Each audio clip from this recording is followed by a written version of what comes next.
This is what corruption under the PPP government looks like.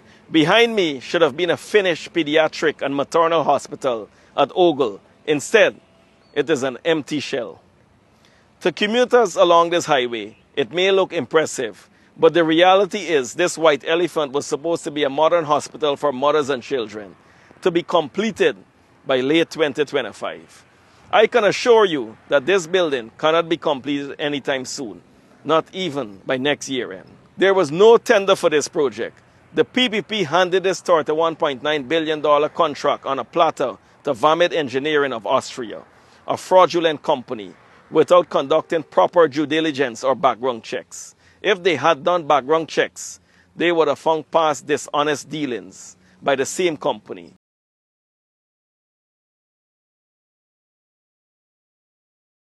My Guyanese brothers and sisters, do not be distracted.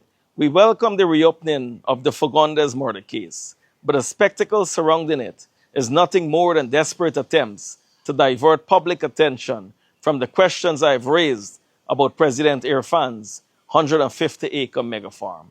Since the exposure of this $5.5 billion farm, the attacks and distractions have intensified. Let me be clear to all and sundry. I will not be intimidated. I will not back down. I will continue to expose corruption and stand up for the people of Guyana, regardless of what it costs. I also want to update the public on the following. First, there is Satrohan Rajkumar, known as Depot. The Guyana Police Force issued a wanted bulletin for him, a move that I find both unnecessary and absurd. Depot lives about 1 mile from the nearest police station, a drive of no more than 3 to 5 minutes. He is a well-known and respected mechanic in the community, operating openly from his workshop every day. If the police genuinely wanted to speak with him, they could have simply gone to his home or place of business. Instead, they chose to issue a wanted bulletin, causing unnecessary embarrassment and damaging his reputation and business. Mr. Satrohan Rajkumar surrendered to the police this morning. I have known Depot for over 20 years.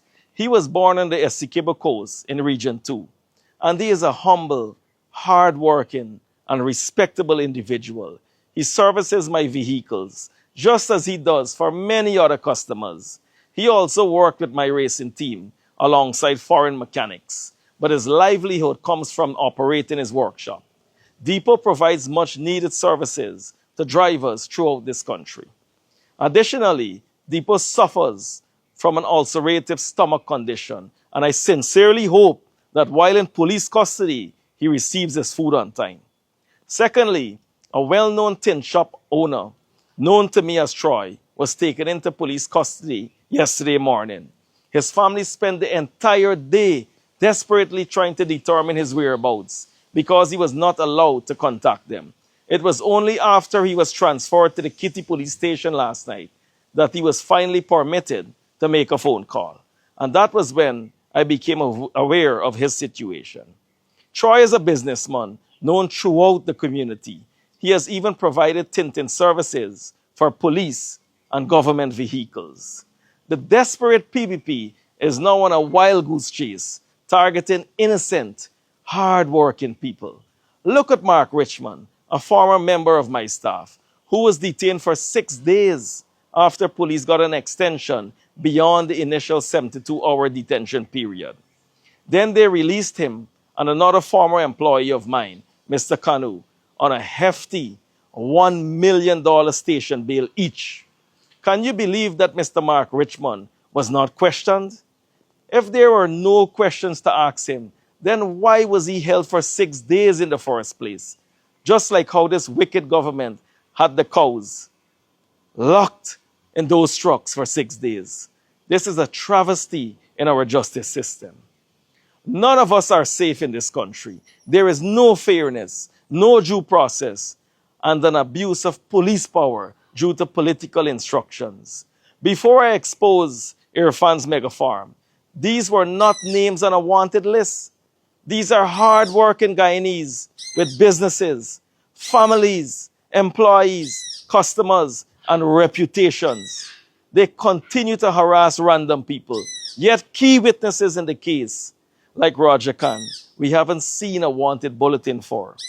Every day, they detain random people without proper justification. Is another day their businesses suffer, their families worry, and their names are unfairly dragged through the mud in the public domain. Who will compensate them for the income they have lost? Who will repair the damage done to their reputations? Who accepts responsibility when innocent people are publicly embarrassed with no evidence in the end? I also have to ask whether the Guyana Police Force's public relations team is paying attention to the growing public outcry. People have no confidence in the Guyana Police Force. Despite all this, I will continue to stand with the people of Guyana, and no amount of intimidation or distraction will cause me to abandon that responsibility. Absolutely none. This is what corruption under the PPP government looks like. Behind me should have been a finished pediatric and maternal hospital at Ogle. Instead, it is an empty shell. To commuters along this highway, it may look impressive, but the reality is this white elephant was supposed to be a modern hospital for mothers and children, to be completed by late 2025. I can assure you that this building cannot be completed anytime soon, not even by next year end. There was no tender for this project. The PPP handed this $31.9 billion contract on a platter to Vamit Engineering of Austria, a fraudulent company, without conducting proper due diligence or background checks. If they had done background checks, they would have found past dishonest dealings by the same company. But I guess the PPP is the same. The contract was signed June 8, 2022. Vamit came in and robbed contractors and local suppliers of hundreds of millions. A German news agency reports that Vamit's failed multi-billion-dollar project deals are impacting Austria's diplomatic relations with Guyana and Trinidad. The PPP is doing lots of construction because this is where the corruption is. The contracts are overpriced, so they and their families could build generational wealth with our money.